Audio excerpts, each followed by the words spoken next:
What is up guys, it's your boy Dame, and in today's video we're going to be talking about some things we can implement into zombies, things that are needed to bring this community back, things to make the game fresh. It's been out for 2 months now and the game's pretty stale. I'm not going to lie, the game's pretty stale. I'm a very avid zombies player and I'm getting bored. I'm actually getting really bored of the game right now. So I've got a bunch of ideas which I think, coming from my Twitter and friends around me, that we should implement into this game to make it better. Just shooting some ideas out there for Treyarch. If they do watch it, maybe something they can think about for future updates. Also, if you guys leave a comment in the comment box down below saying that you've turned on the notifications for my channel and watched the video all the way through, you're going to be shouted out at the end of the video, and we're going to start that off today. So now sit back and enjoy the video.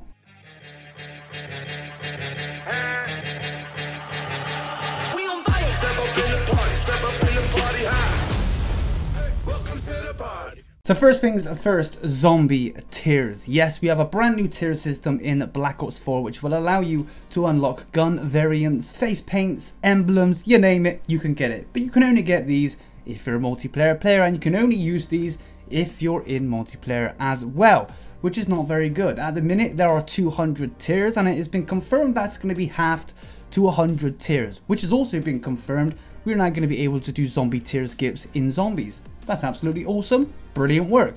Problem is, a season lasts about 2 months, and if you do the maths, it's about 60 days. So if you do 60 days worth of a zombie tier skips, which is, I believe, at round 15, you're only going to get 60% of the way of 100 tiers. You're going to be able to unlock 60 for free. We need some sort of system implemented into zombies for zombie tier skips. This could be anything. This could be round based, this could be Easter egg based, it could be whatever you want, but we need some sort of system that will allow us to unlock tiers as well. Alongside that, these tiers also need to be zombie friendly as well. It cannot all be for multiplayer, it needs to be for zombies. Now, a lot of us don't even play multiplayer, a lot of us don't even play Blackout. We're never going to use the rewards that we get from these tiers to even use in zombies. So pushing the boat out there a little bit more, maybe zombie tiers should have its own set of tiers for zombies as well, where you can unlock your own gun variants or camos or stickers, emblems, whatever it may be. But zombies needs to stop being the side mode it is, and it needs to be looked after for the fan base that it has got and brought it where it is today. The developers are the first people to say that zombies would be nowhere if it wasn't for the community, and I think it's about time they start showing us that that is true and looking after zombies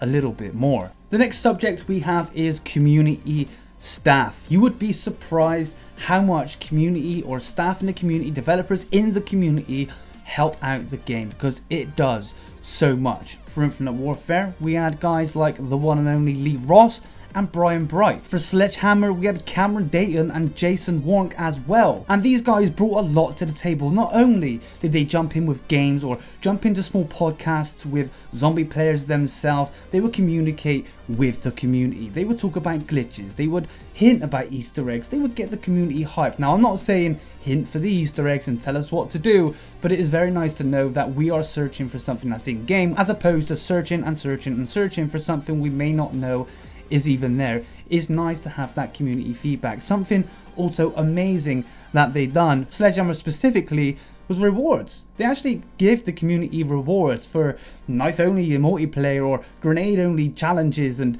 completing Easter eggs first. They would reward the community, even if it was just a letter from the Bureau. They used to reward the community, and the interaction between us, the players, and them, the community, was awesome. But who have we got right now? Jason Blundell? No. Craig Houston? No. Mark Maysats? No. Peter Livingstone? No. We have no one. There is nobody on the zombies side of the community to interact with the community. Somebody who we can vent to, talk about our frustrations, and even compliment how great the game is. There is no one there. There is a barrier between us and those developers, which I believe is making the community frustrated. There is no one there we can outreach to. Now, if we take ourselves to multiplayer and Blackout, we got Mr. Lordy Von der Hart. Yes, Lord Von der Hart, David Von der Hart, as some of you may know him. He is what Lee Ross and Brian Bright and Cameron Dayton and Jason was to zombies for multiplayer. He will jump into games with people. He will talk about up and coming updates. He will talk about fixes. He will communicate with the community about exactly what is coming, things that need to be changed, and ask us questions of what we like to see in multiplayer and Blackout. We need that ASAP. We really need it to stop this community falling apart. Can I also add as well, Zombies is and always will be a side mode. Unfortunately, that's the way we are treated. We was the side chick, and multiplayer was always the bae. That's just the way it is.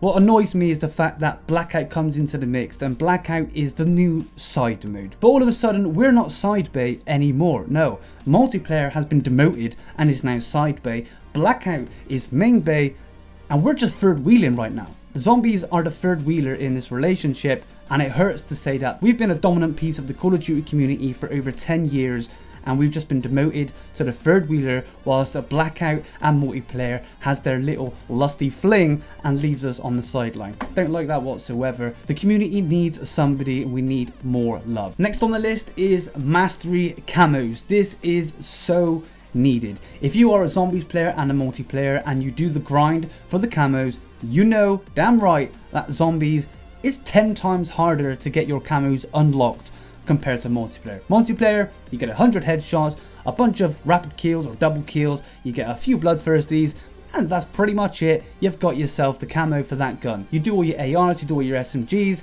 you get the gold camo, then you get your diamonds, and if you do all the weapons, you get dark matter.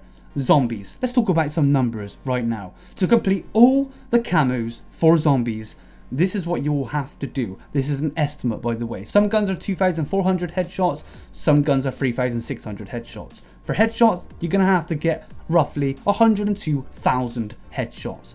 Combined between with attachments and without attachments, you're then going to have to get another 120,000 kills, 60,000 kills per challenge. These cannot be done before headshots, they have to be done after headshots, totaling to the round about 120,000 kills to get these unlocked. You're then going to have to kill 340 mini bosses, you're then going to have to kill 1,700 heavy zombies to unlock every single camo for every single gun. There's 34 guns or 33 guns plus the BOWIE knife, so 34 I think. I'm pretty sure we're entitled to a mastery camo. A great idea for this would be just like multiplayer. If you complete all the assault rifles or tactical rifles or SMGs, you will unlock a particular camo. Then if you complete all the ARs, all the SMGs and all the shotguns and etc, you then unlock a zombie's equivalent to dark matter. This will give you incentive to grind for those weapons. There is no incentive right now to grind for these camos, and in my opinion, they're bland.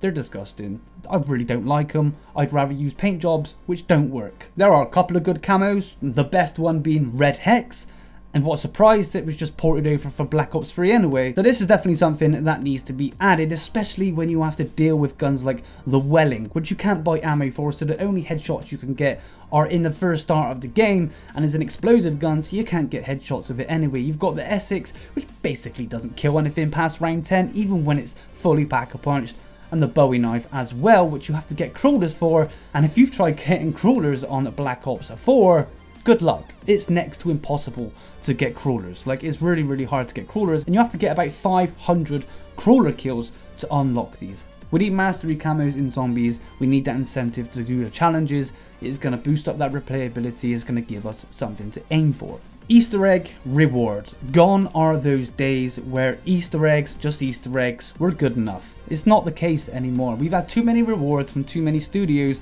to come back to Black Ops 3 to get absolutely nothing.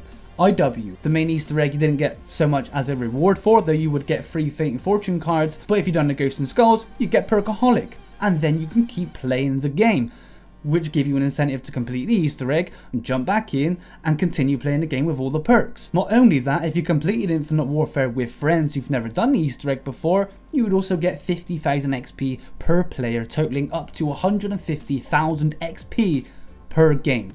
It was a huge incentive to keep doing Easter eggs and keep playing the game. Sledgehammer Games, rewards were not as good, but you still got a Perkaholic. It wasn't permanent. If you went down, you lost your perks, but you could buy those 6 perks as opposed to the 4 perks you could only ever get in game. You still got the reward, and it still gave you the incentive to keep doing the Easter egg because you wasn't kicked out after you completed it.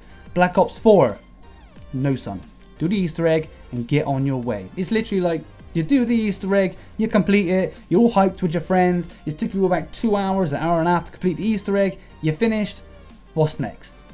Let's go play Fortnite. Yep, said the F word, let's go play Fortnite. People don't want to do that. You want to continue playing the game. There are many things you could do for Easter egg rewards, and even if you was to reward plasma, Nebulum plasma per se, let's say 100 or even 50, it would give you that incentive. Maybe it would double all the plasma you've already earned in the actual game. So if you earned 34 plasma, but then you complete the Easter egg, it gets doubled to 64, and possibly keep the double plasma perk all the way until you finish the game. I am fully aware that we do get an XP bonus after completing the Easter eggs, but it's insignificant. It's not really worth doing it. It's not a lot of XP, so maybe raising that XP bar a little bit to give you that incentive to keep playing the Easter egg. Also, not being able to continue the game after the Easter egg has ended is the worst thing, the worst implementation that could happen to Easter eggs. I know it's not new, and it does happen in all maps, on particular maps, but it has to stop.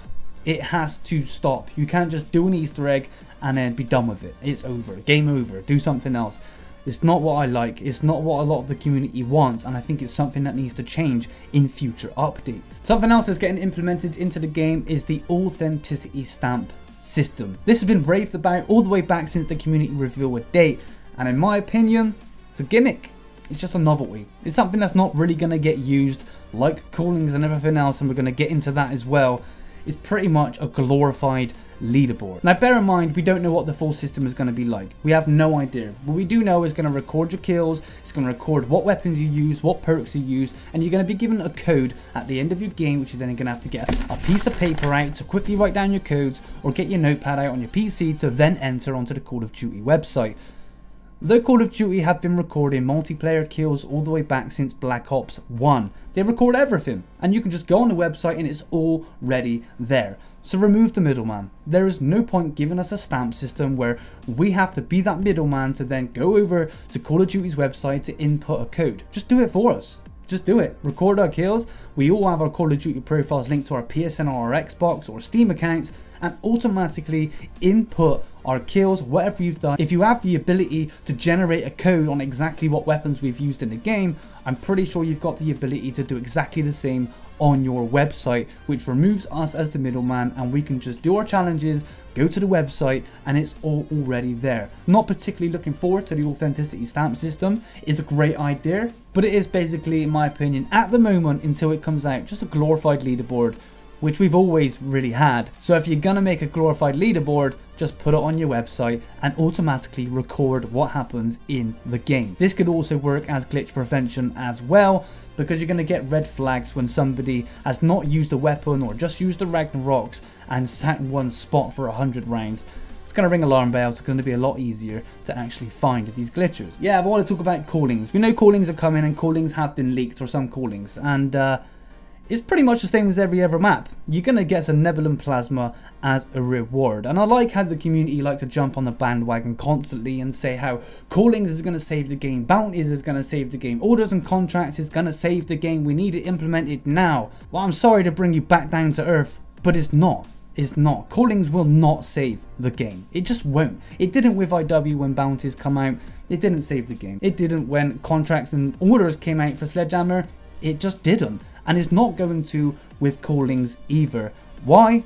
The rewards. The rewards are useless. And I love all the other games, and Sledgehammer done it pretty well with some of the rewards. Occasionally you would get a uniform and everyone would pile in to do that particular contract, but the rewards are worthless. Nobody wants 15 nebs. Like, nobody wants that. Like, there's not a lot. They can't even buy you one spin. It's terrible. So if we're going to do callings, we need to do it properly, and the rewards need to be better, a lot better. I have some ideas here for rewards. So we got camos, camo variants. We could have hats and clothes for your characters. No face paints. We can have gun charms, possibly talismans. Talismans are very hard to get in the game. 75 spin guaranteed, or maybe with the 35s and 45s. So why not give us talismans or emblem? You could even give us stickers. But with the callings, the rewards need to be better than just plasma. The plasma is not going to be enough. I want people to grind it every single day. If they're really, really easy, then yes, I can imagine people are going to want to grind it, but they're not going to make it their #1 priority for 15 Nebulum Plasma, which you're going to have to do 3 days in a row just to buy one VAT spin. It's just not going to work. Talking about these particular rewards as well, camos and variants and clothes and gun charms, that could also be implemented into Easter egg rewards as well. And I know doing one Easter egg to get something so good as a gun charm is too much, and it is. But what about 10 Easter eggs? You do 10 Easter eggs, we know they're recording how many times we complete our Easter eggs, possibly receive a gift for after doing 10 or 20. You know, it would get people playing those Easter eggs over and over again. We wouldn't be so salty when we're kicked out the game for doing an Easter egg and we have to do it again or do something else. It would make it so, okay, we've been kicked out, let's go do it again. Let's do the Easter egg 3 times today, because I need to do it 6 more times and I'm going to get this awesome hat for Richtofen. I'm going to get a tutu with Richtofen, wearing a pair of sunglasses and a pair of Timberland boots. Can't wait to do that. Rewards in this game need to be better. The days are gone, like I said, that Easter eggs and callings just for getting plasma is over. It's over. We need rewards and incentives to keep playing these Easter eggs if they're kicking you out of the game. Anyway guys, thank you for tuning in. If you've got anything you'd like to add to the conversation, comment in the comment box down below. Thank you Cookie Boy Cookie for watching my videos and having those notifications turned on. You're a legend, and shout out to you. Guys, until the next video, this is your boy Dame, and I'm out.